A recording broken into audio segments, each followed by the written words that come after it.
Alhamdulillah, wassalatu wassalam ala rasulillah, wa ala alihi wa sahbihi wa man walah. Assalamu alaikum wa rahmatullahi wa barakatuhu. Hayyakumullah, bienvenue chers frères et sœurs pour la deuxième partie de Jésus versus Paul. Avant de commencer, je tiens à m'excuser pour le retard pour cette deuxième partie. J'aurais voulu que ça se passe comme je voulais, mais ce n'était pas possible. Mais alhamdulillah, j'ai pu par la grâce d'Allah régler les problèmes qui se posaient et commencer la vidéo. Et j'en profite aussi pour vous souhaiter Ramadan Mubarak, qu'Allah accepte de nous, qu'Allah renforce l'Ummah et accorde le paradis, le haut degré à ceux qui donnent leur vie pour l'islam. Pour ceux qui ont vu la première partie et qui se souviennent surtout, on a déjà commencé par apprendre qui est Paul, l'enseignement qu'il a reçu, comment il a persécuté les adeptes de Jésus et enfin sa prétendue conversion au christianisme comme on a vu, qui est d'ailleurs toujours une affaire non élucidée. On a vu les contradictions du récit, l'histoire hollywoodienne qu'il nous a racontée, qu'il a racontée dans ses écrits, et comme tout menteur qui se respecte, il croit presque à son mensonge. Maintenant, sans tarder, Inch'Allah, on va passer directement à la maladie qui a frappé Paul. Paul était épileptique. Comme nous l'apprennent les différentes sources médicales et historiques, je donne un exemple dans le site US National Library of Medicine, National Institute of Health, sous le titre de Saint Paul and Temporal Lobe Epilepsy. Traduction, Saint Paul et l'épilepsie du lobe temporel. Comme vous voyez ici sur la photo, le lobe temporel est une région du cerveau des vertébrés située derrière l'os temporal. L'os situé derrière les tempes, dans la partie latérale et inférieure du cerveau. Chez l'homme, c'est une zone importante pour de nombreuses fonctions cognitives, dont notamment l'audition, le langage, la mémoire et la vision des formes complexes. On va aller sur un autre site aussi, une référence dans la médecine, sur le journal de neurologie, neurochirurgie. Il dit ici, je traduis directement, la preuve est offerte pour suggérer une origine neurologique concernant les visions extatiques de Paul. L'état physique de Paul au moment de sa conversion est discuté et lié à ses expériences extatiques. Il est généralement admis que les deux étaient des manifestations de l'épilepsie du lobe temporel. On va sur un autre site aussi où ils disent The famous epileptic in representational art, les plus grandes figures épileptiques représentées dans l'art. Je vais lire quelques lignes ici. Ils disent ici la ligne des épileptiques célèbres n'est pas si courte. Elle s'étend de Balaam, le prophète de l'Ancien Testament, à César et Paul, l'apôtre des païens. Je descends plus bas, il dit une des quelques exceptions est présentée par certaines images de l'apôtre des gentils, Paul, qui jusqu'à sa conversion, entre parenthèses, il était un combattant acharné des adhérents de la chrétienté émergente au 1er siècle après Jésus-Christ. Paul était connu sous le nom de Saul de Tarse, d'après son lieu de naissance en Asie mineure, Anatolie du Sud. Le sujet des courantes représentations de Paul, Saul, et la soi-disant expérience spirituelle de Paul à Damas, le persécuteur du Christ, qui lors d'un voyage de Jérusalem à Damas est tombé au sol peu avant d'atteindre sa destination et a entendu une voix lui disant « Saul, pourquoi me persécutes-tu » Saul a pu se lever par lui-même après quelque temps, mais il fut aveuglé durant 3 jours et n'a pu voir à nouveau qu'à l'imposition des mains par le disciple Ananias. Beaucoup soutiennent le fait que l'apôtre des païens souffrait en effet d'épilepsie de par les allusions faites par Paul lui-même dans ses nombreuses épîtres au sujet de l'écharde dans ma chair, ce qui rend le diagnostic de l'épilepsie très probable. Encore aujourd'hui, dans les milieux spécialisés, on fait référence à une épilepsie paulienne. Lorsqu'un trouble épileptique est associé à une perte de vue temporaire ou d'une forte détérioration de la vision, en Angleterre et en Irlande, jusqu'à aujourd'hui, écoutez bien, l'épilepsie porte le nom populaire de maladie de Saint Paul. L'expérience de Damas et la chute, la sensation d'hallucination et la cécité temporaire sont considérées par certains spécialistes de l'épilepsie comme un symptôme d'une épilepsie focale qui se manifeste dans une aggravation générale et dont l'origine se trouve dans le centre de la vision, lobe occipal du cerveau. Comme vous voyez sur l'image, la représentation de la chute de Paul. On va aller aussi dans le musée de l'épilepsie, consacré ici à Paul. Il dit ici, Saint Paul d'Isis était appelé dans la vieille Irlande la maladie de Saint Paul. Le nom repose sur une supposition qui laisse à penser que l'apôtre lui-même a souffert d'une épilepsie. Afin de renforcer cet avis, il est souvent fait référence à l'histoire des apôtres du Nouveau Testament dans l'avènement de Damas, dans les Actes des Apôtres 9, 3 à 9. Dans ce passage, il est rendu compte d'une attaque épileptique que Saulus, ainsi était nommé l'apôtre avant sa conversion au christianisme, aurait eu en route vers Damas. Et subitement une lumière venue du ciel l'encercla, il tomba à terre et il entendit une voix qui lui dit « Saul, Saul, pourquoi me persécutes-tu » Saulus se leva, bien qu'il ouvrît les yeux, il ne vit rien. Il reste aveugle 3 jours durant, et il ne but ni ne mangea. La chute subite, suivie d'une position inerte à terre, puis d'un lever autonome de Saulus, avait déjà laissé germer, voilà des centaines d'années, l'idée qu'il s'agissait d'une crise épileptique. Cette pensée, à ces derniers temps, rencontrait un fort soutien, car un affaiblissement de la vision pouvant aller jusqu'à la cécité des heures, voire des jours durant, comme symptôme de crise, a trouvé sa confirmation et a été thématisé dans plusieurs causalités jusqu'à très récemment. Écoutez bien ce qui suit. Dans ses lettres, Paulus fait de discrètes références à une faiblesse corporelle. Peut-être même fait-il allusion à une maladie chronique. Dans la deuxième lettre aux Corinthiens, il est dit par exemple au chapitre 12, 7, « Vous ne m'avez fait aucun tort. Vous savez, ce fut à cause d'une infirmité de la chair que je vous ai pour la première fois annoncé l'évangile. Et a mis à l'épreuve par ma chair, vous m'avez témoigné ni mépris ni dégoût.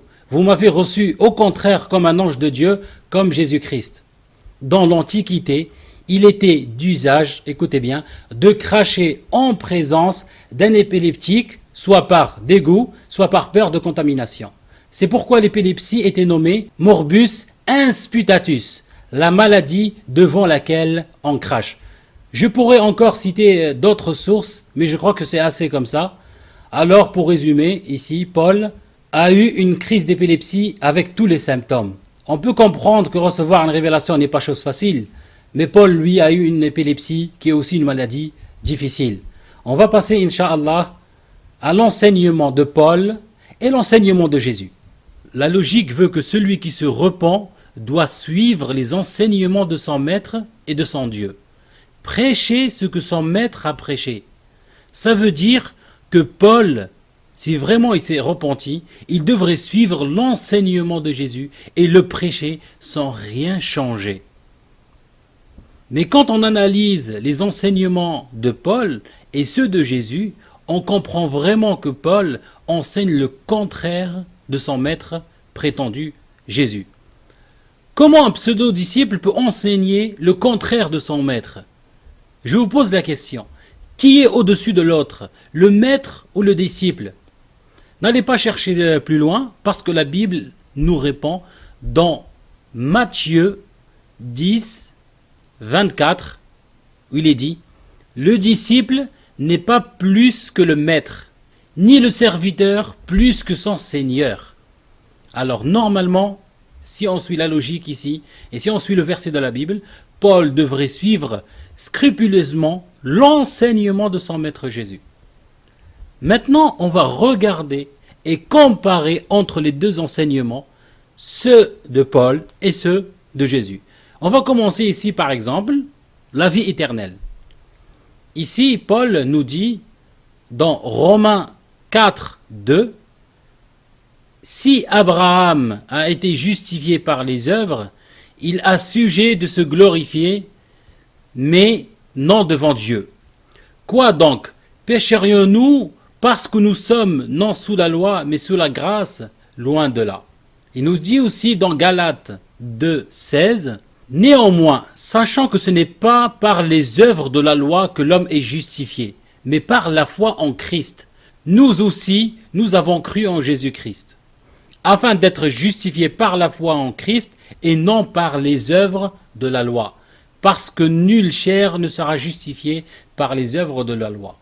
Incroyable. Ça veut dire ici, qu'est-ce qu'il nous dit? Il nous dit, on est justifié que par la foi et que les œuvres ne servent à rien. Mais quand on va vers Jésus, qu'est-ce qu'il nous a dit? On va ouvrir dans Matthieu 5, 17, 18 et 19. Il dit, ne croyez pas que je suis venu pour abolir la loi ou les prophètes, je suis venu non pour abolir, mais pour accomplir. Car je vous le dis en vérité, tant que le ciel et la terre ne passeront point, il ne disparaîtra pas de la loi un seul iota ou un seul trait de lettre, jusqu'à ce que tout soit arrivé. Celui donc qui supprimera l'un de ces plus petits commandements et qui enseignera aux hommes à faire de même, sera appelé le plus petit dans le royaume des cieux. Mais celui qui les observera et qui enseignera à les observer, celui-là sera appelé grand. On va arrêter un petit peu sur le mot le plus petit dans le royaume des cieux.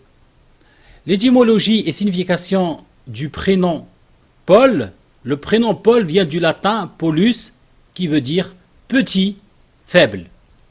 Vous aurez le lien dans le PDF, Inch'Allah, avec toutes les références. On continue. Il nous dit, la suite, dans Matthieu 5, 20, « Car je vous le dis, si votre justice ne surpasse celle des scribes et des pharisiens, vous n'entrerez point dans le royaume des cieux. Vous avez entendu qu'il était dit aux anciens, tu ne tueras point, celui qui tuera mérite d'être puni par les juges, mais moi je vous dis que quiconque se met en colère contre son frère mérite d'être puni par les juges, que celui qui dira à son frère Raka mérite d'être puni par les Sarédins, et que celui qui lui dira insensé mérite d'être puni par le feu de la Géhenne, l'enfer. Voilà. Ici, Jésus nous enseigne de suivre les commandements de Dieu donnés à Moïse et aux prophètes, et qu'il faut surpasser celles des scribes et des pharisiens, sinon pas d'entrer dans le royaume des cieux. Et Paul, il vient après Jésus, tout simplement, et nous annonce un enseignement complètement différent de Jésus. C'est plus que différent, mais un enseignement contraire à celui annoncé par Jésus. On va ouvrir par exemple sur Galates 1, 11 et 12. Qu'est-ce qu'il nous dit? Je vous déclare, frères, que l'évangile qui a été annoncé par moi n'est pas de l'homme, car je ne l'ai reçu ni appris d'un homme, mais par une révélation de Jésus-Christ, en sachant qu'il n'a jamais vu ou parlé avec Jésus, et que sa pseudo-conversion ne tient pas debout, comme prouvé dans la première vidéo. Paul annule ce que Jésus a ordonné et nous dit, dans Galates 3, 23, 24 et 25, « Avant que la foi vînt, nous étions enfermés », ça veut dire ici, enfermés, c'est comme si la loi, c'est une prison.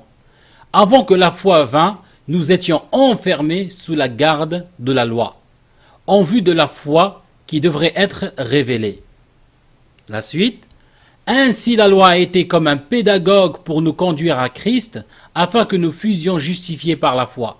La foi étant venue, nous ne sommes plus sous ce pédagogue. » Ça veut dire, nous ne sommes plus sous la loi.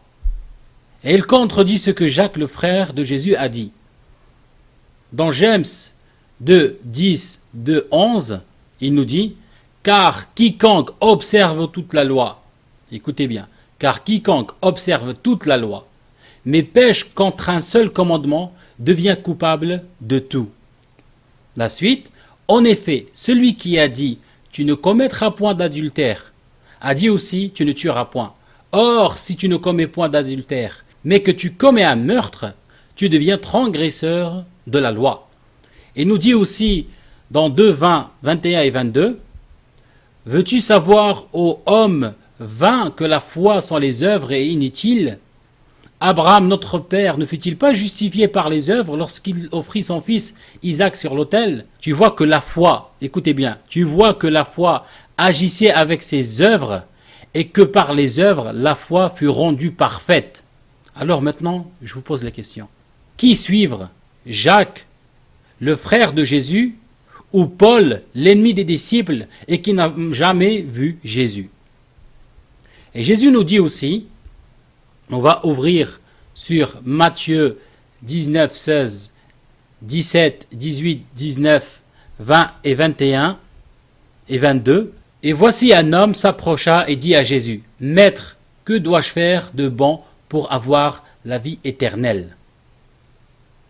Il ne lui a pas dit, « Tu dois croire que je vais mourir sur la croix, tu dois juste avoir la foi et basta, tu vas être au paradis. » Non. Il lui répondit, « Pourquoi m'interroges-tu sur ce qui est bon? Un seul est le bon. Si tu veux entrer dans la vie, observe les commandements. » Lesquels, lui dit-il? Et Jésus répondit, « Tu ne tueras point, tu ne commettras point d'adultère, tu ne déroberas point, tu ne diras point de faux témoignages. Honore ton père et ta mère, et tu aimeras ton prochain comme toi-même. » Le jeune homme lui dit, « J'ai observé toutes ces choses, que me manque-t-il encore ?» Jésus lui dit, « Si tu veux être parfait, va, vends ce que tu possèdes, donne-le aux pauvres, et tu auras un trésor dans le ciel, puis viens et suis-moi. » Après avoir entendu ces paroles, le jeune homme s'en alla, tout triste, car il avait des grands biens. Vous voyez, Jésus ne lui a pas dit, tu dois juste croire en moi pour avoir la vie éternelle. Voilà, juste attends que je sois crucifié, et tu dois croire à ma crucifixion, et tout et tout. Non, il lui dit, observe les commandements, contrairement à Paul. Il nous dit aussi dans Jean 14, 21, écoutez, celui qui a mes commandements et qui les garde, c'est celui qui m'aime. Et celui qui m'aime sera aimé de mon Père. Je l'aimerai et je me ferai connaître à lui. C'est grave ce verset-là. Ça veut dire, tous les chrétiens qui prétendent aimer Jésus, mais qui ne suivent pas son message, ce n'est pas de l'amour. J'appelle ça de l'hypocrisie. Parce que Jésus nous dit, si vous m'aimez vraiment, alors gardez mes commandements. Appliquez mes commandements. Et quand vous le ferez, vous serez aimé par mon Père. Et à ce moment-là, vous m'aimerez. Alors si vous aimez Jésus, suivez-le, tout simplement. Paul annonce le contraire de ce que Jésus a dit. Dans Galates 3,11, il nous dit « Que nul ne soit justifié devant Dieu par la loi. » Cela est évident pour lui, bien sûr. Puisqu'il est dit « Le juste vivra par la foi ». On va arrêter sur ce verset-là. Ici, Paul nous dit qu'il est écrit dans l'Ancien Testament que le juste vivra par la foi. Alors j'ai fait une petite recherche dans la Bible et regardez les versets que j'ai trouvés. Par exemple, dans Ézéchiel 3,20, il nous dit « Si un juste se détourne de sa justice et fait ce qui est mal, je mettrai un piège devant lui. Et il mourra parce que tu ne l'as pas averti, et il mourra dans son péché. On ne parlera plus de la justice qu'il a pratiquée, et je redemanderai son sang. » La suite, « Mais si tu avertis le juste de ne pas pécher, et que ne pêche pas, il vivra, parce qu'il s'est laissé avertir, et toi tu sauveras ton âme. » Ça veut dire ici, il ne lui dit pas la foi, non, il parle des actes, de ne pas commettre des péchés, pour vivre. À ce moment-là, il vivra.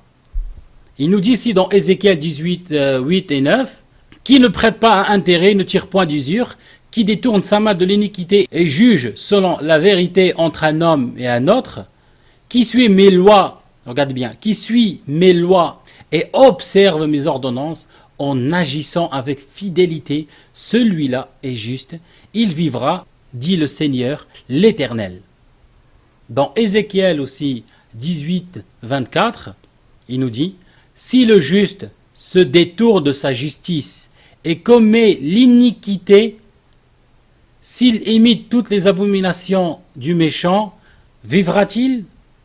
Toute sa justice sera oubliée, parce qu'il s'est livré à l'iniquité et au péché. À cause de cela, il mourra. » Voilà, ça veut dire ici, dans les versets, il n'y a pas de « avec la foi tu vivras ». Ça n'existe pas.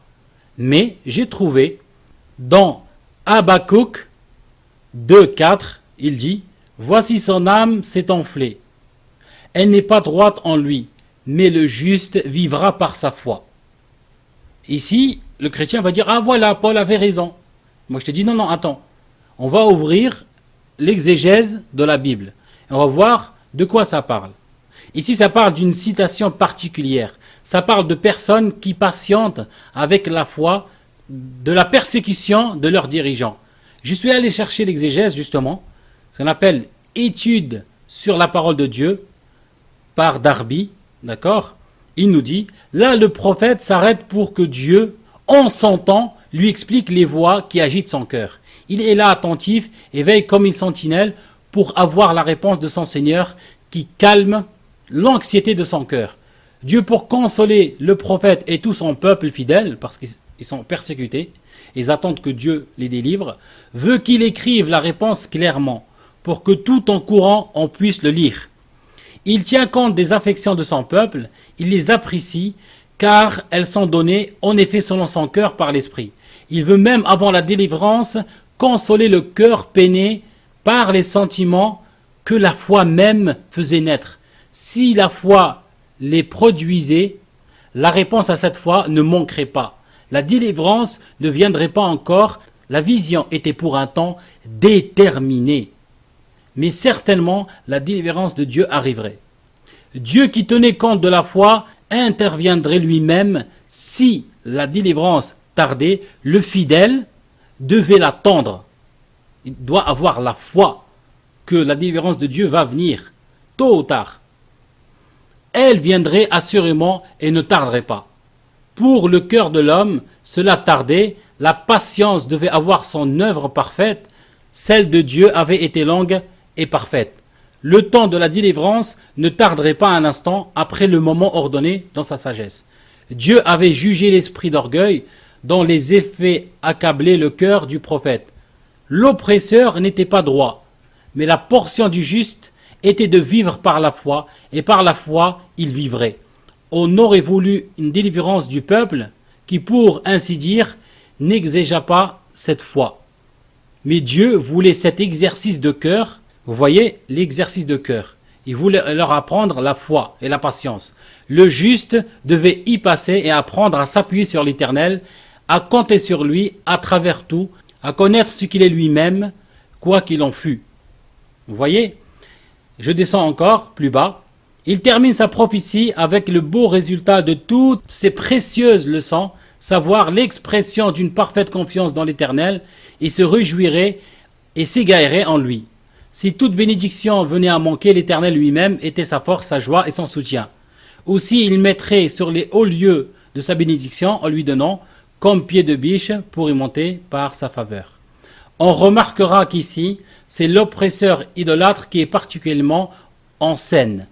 Quoique la première invasion soit signalée, car c'est là en ce qui donne surtout de l'angoisse au cœur. C'est pourquoi les Chaldéens sont distinctement nommés. Ce sont eux, nous le savons, qui ont réduit en captivité le peuple de Dieu. En somme, dans ce prophète, nous avons la réponse de Dieu qui explique ses voies à la fois et la certitude de sa fidélité à ses promesses. Le cœur fidèle qui aime le peuple de Dieu parce qu'il est à lui et trouve sa consolation, en même temps qu'il est affligé de la méchanceté qui se trouve parmi eux parce qu'ils sont à lui, et encore plus jurement, etc. Alors, qu'est-ce qu'on comprend ici? Qu'il s'agit d'une situation particulière et une promesse faite à des personnes persécutées par des idolâtres. Alors ici, ce n'est pas une règle. Ici, le juste vivra par sa foi veut dire que les personnes concernées dans ce chapitre devraient avoir la foi. C'est un exercice comme c'est écrit, en la délivrance de Dieu. Ici, il n'est nullement question de vie éternelle, comme Paul veut nous faire croire. Mais la foi en Dieu et la patience pour les délivrer de l'injustice, comme mentionné dans James 1,4, il dit « Mais il faut que la patience accomplisse parfaitement son œuvre, afin que vous soyez parfaits et accomplis sans faillir en rien. » Et comme il est écrit plus haut, la vision était pour un temps déterminé. On continue. Ici, Jésus nous dit aussi dans Matthieu 12, 8, « Car le Fils de l'homme est maître du Shabbat. » Dans 12, il dit « Combien un homme ne vaut-il pas plus qu'une brebis? Il est donc permis de faire du bien le jour du Shabbat. Il leur dit que vous devez faire le Shabbat, mais il est permis de faire du bien ce jour-là. Mais Paul rejette complètement cela. Il nous dit que le Shabbat est un culte d'ange. Je ne sais pas d'où il a sorti ça. Dans Colossiens 2, 16, 17 et 18, il nous dit que personne donc nous vous juge au sujet de manger ou du boire, ou au sujet d'une fête, d'une nouvelle lune, ou des sabbats. C'était l'ombre des choses à venir, mais le corps est en Christ. Qu'aucun homme, sous une apparence d'humilité et par un culte des anges, ne vous ravise à sangrer le prix de la course, tandis qu'il s'adonne à ses visions et qu'il est enflé d'un vain orgueil pour ses pensées charnelles. Voilà, ça veut dire ici, lui, Shabbat, poubelle, pour Paul. Jésus nous dit, dans Luc 16, 17, « Il est plus facile que le ciel et la terre passent, qu'il ne l'est qu'un seul trait de lettre de la loi vienne à tomber. » C'est gravissime, c'est gravissime. Il nous dit dans Matthieu 7, 12, « Tout ce que vous voulez que les hommes fassent pour vous, faites-le de même pour eux, car c'est la loi et les prophètes. » Mais Paul, à son habitude, qu'est-ce qu'il fait? Il maudit celui qui suit la loi. Incroyable. Dans Galates 3, 10 et 11, il nous dit, « Mais tous ceux qui sont des œuvres de la loi sont sous la malédiction. Car il est écrit, « Maudit quiconque ne persévère pas dans toutes les choses qui sont écrites au livre de la loi pour les faire.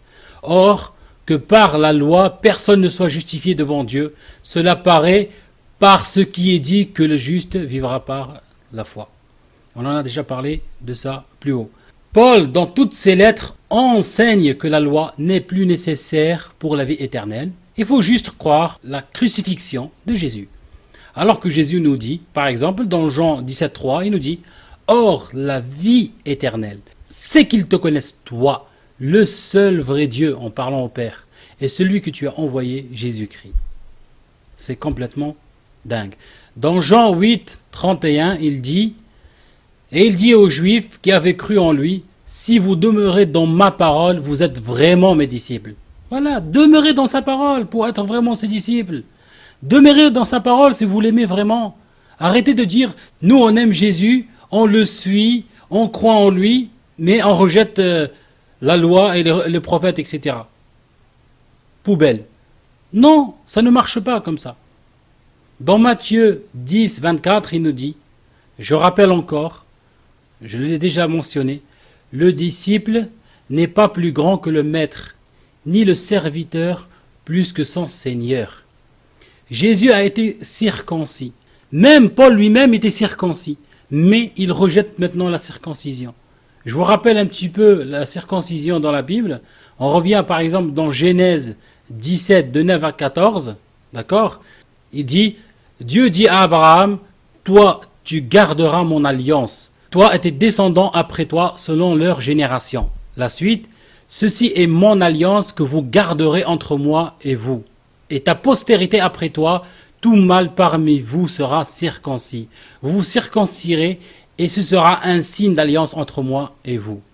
À l'âge de 8 jours, tout mâle parmi vous sera circoncis, selon vos générations, qu'il soit né dans la maison ou qu'il soit acquis à un prix d'argent à tout fils d'étranger, sans appartenir à ta race. On devra circoncire celui qui est né dans la maison et celui qui est acquis à prix d'argent, et mon alliance sera dans votre chair une alliance perpétuelle. La suite, un mâle incirconcis qui n'aura pas été circoncis dans sa chair sera exterminé du milieu de son peuple, il aura violé mon alliance. Dans Genèse 21,4, il dit, Abraham circoncis son fils Isaac, âgé de 8 jours, comme Dieu lui avait ordonné. Jésus lui-même fut circoncis, comme je l'ai dit. Dans Luc 2, 21, il dit, le 8e jour, auquel l'enfant devait être circoncis, étant arrivé, on lui donna le nom de Jésus, nom qu'avait indiqué l'ange avant qu'il fût conçu dans le sein de sa mère. Mais Paul, encore à son habitude incroyable, il rejette la circoncision. Galates 2, 3 et 4. il dit, « Voici moi, Paul, je vous dis que si vous faites circoncire, Christ ne vous servira de rien. Et je proteste encore une fois à tout homme qui se fait circoncire, qu'il est tenu de pratiquer la loi tout entière. Vous êtes séparés de Christ, vous tous qui cherchez la justification dans la loi, vous êtes déchus de la grâce, menteurs. Au contraire, ils sont liés à Jésus parce qu'ils suivent la loi. Et c'est Jésus qui a dit de suivre la loi. Regardez comment il détourne les choses. Paul avait l'habitude de dire « Seigneur Jésus-Christ ». Et il dit que la foi est suffisante pour se justifier. Notre Seigneur Christ, on peut voir dans ses lettres. Et Jésus affirme que ce n'est pas ça le moyen d'entrer dans le royaume des cieux. Je cite par exemple Matthieu 7, 21, où il dit « Tous ceux qui me disent « Seigneur, Seigneur », n'entrons pas dans le royaume des cieux, mais celui qui fait la volonté de mon Père qui est aux cieux. » Je vous rappelle le verset dans Matthieu 5, 19, où il dit « Celui donc qui supprimera l'un de ses plus petits commandements et qui enseignera aux hommes à faire de même sera appelé le plus petit dans le royaume des cieux. Mais celui qui les observera et qui enseignera à les observer, celui-là sera appelé grand. » Pour avoir le salut, Jésus a dit qu'il faut la foi et la loi. Mais Paul rejette ça. Jésus a enseigné que pour atteindre le salut, il faut garder les commandements, la prière, le jeûne physique, l'observation de la loi de Moïse. Mais Paul a négligé ces enseignements et a déformé la voie du salut prêchée par Jésus. Paul dit que le salut vient par la foi et la grâce, qui est exactement ce que les missionnaires disent aujourd'hui. Lisons la parole de Jésus. Par exemple, le jeûne. Dans Matthieu 17, 21, il dit « Mais cette sorte de démon ne sort que par la prière et par le jeûne. » On peut trouver aussi d'autres versets sur le jeûne dans la Bible. Néhémie 9, 1, Esther 4, 3, Psaume 35, 13, Psaume 69, 10, Psaume 109, 24, Joël 2, 12. Les chrétiens ne jeûnent pas. Les musulmans jeûnent pendant le mois sacré du Ramadan, de sorte qu'ils doivent être considérés comme les vrais disciples de Jésus. Mais les chrétiens ne jeûnent pas parce qu'ils ont rejeté Jésus et suivi Paul. Il y a aussi la prière physique chez tous les prophètes, même Jésus, que la paix soit sur eux tous. Dans la Genèse 17, 3, Abraham tomba sur sa face et Dieu lui parla en disant, etc. Josué 5, 14, il répondit, « Non, mais je suis le chef de l'armée de l'Éternel. J'arrive maintenant. » Josué tomba le visage contre terre, se prosterna, etc., etc. Même Jésus a fait de même. Matthieu 26, 39, il dit, « Puis, ayant fait quelques pas en avant, il se jeta sur sa face et pria ainsi mon Père, s'il est possible que cette coupe, ça veut dire la mort, s'éloigne de moi, toutefois, non pas ce que je veux, mais comme tu veux. » Voilà. Il se jeta sur sa face. Je ne sais pas vous, mais moi ça me rappelle la prière des musulmans. Donnez-moi un autre groupe qui fait la même prière. Mais Paul, encore une fois, il refuse ça et donne une autre façon de prier, comme vous voyez ici sur les images, où carrément certaines sectes ou groupes chrétiens, voilà, ils font la fête, on dirait un cabaret, pas un lieu de prière, voilà.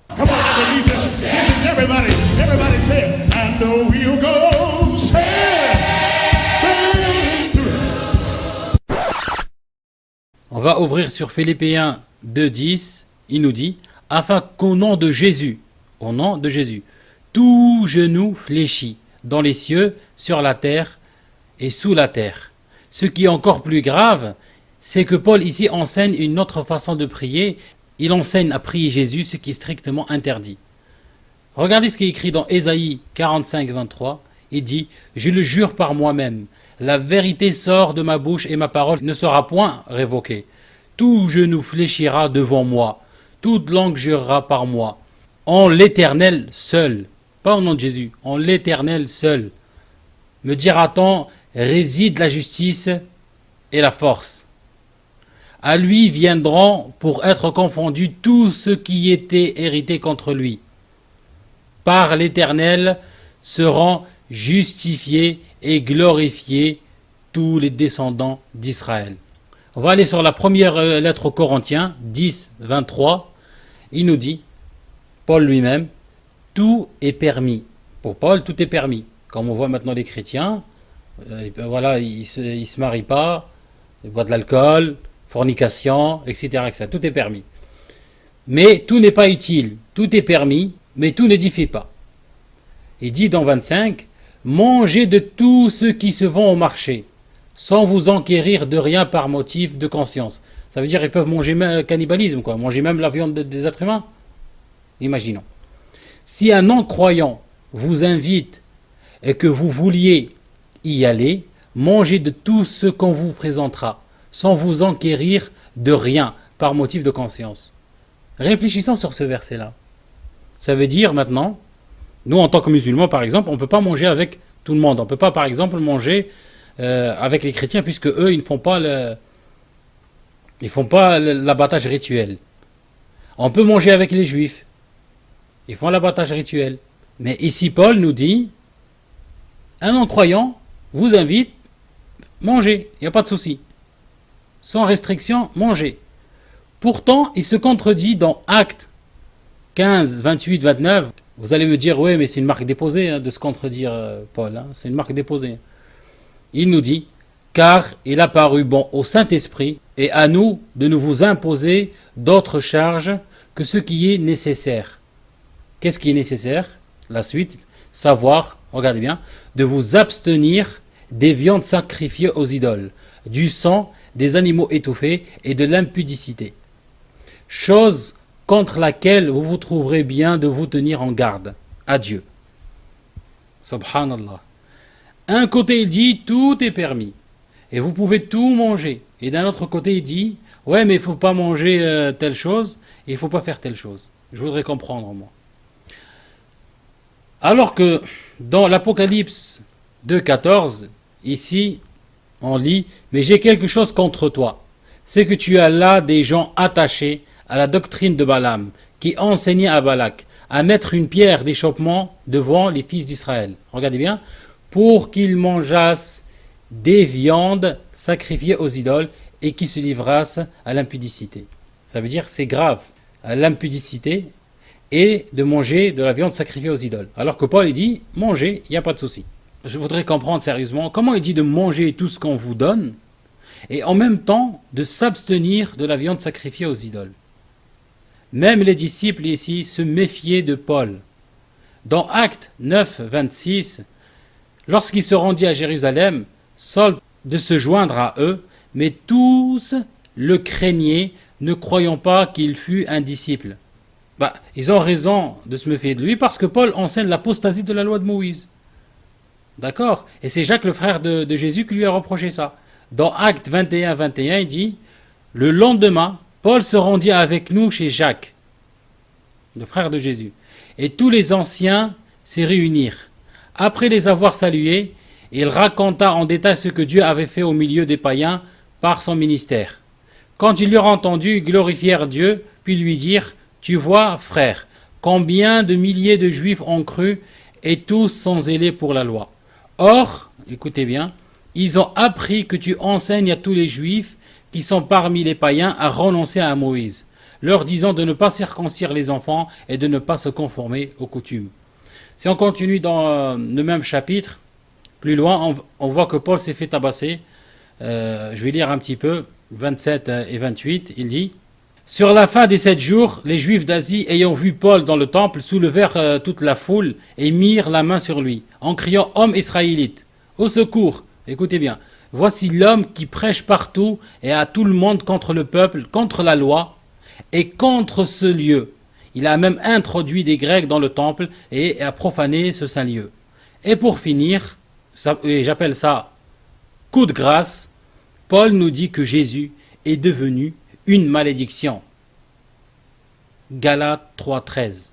Il nous dit, sans sourciller, et même peut-être sans transpirer, je ne sais pas, Christ nous a rachetés de la malédiction de la loi, étant devenu malédiction pour nous, car il est écrit, maudit est quiconque est pendu au bois. Subhanallah al-Adim. C'est grave, grave, grave. maudire Jésus, c'est complètement grave. Voilà. Maintenant, Inch'Allah, on va passer à la conclusion. Pour conclure, on a vu que Paul était un juif fanatique.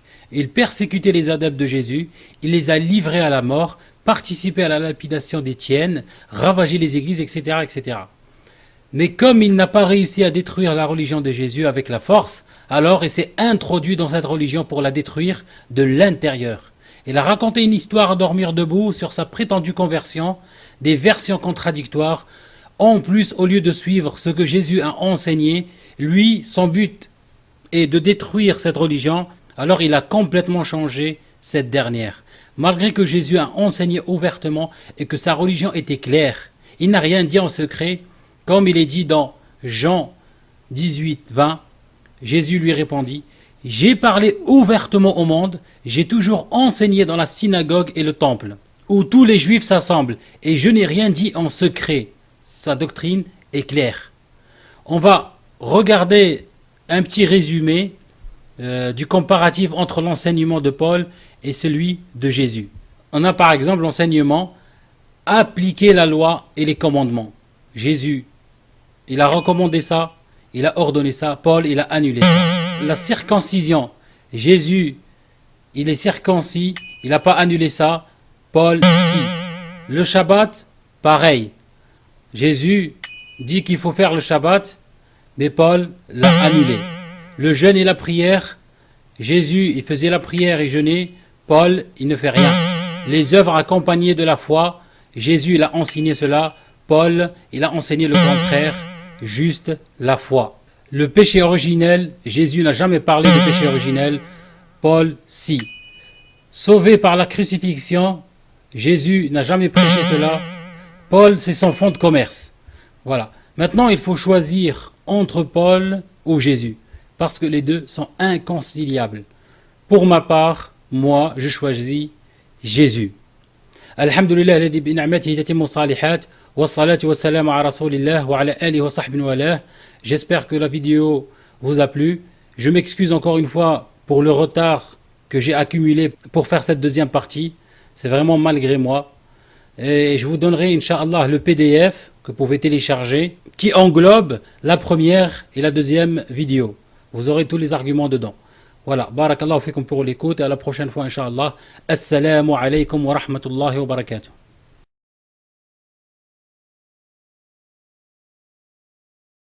Mm-hmm.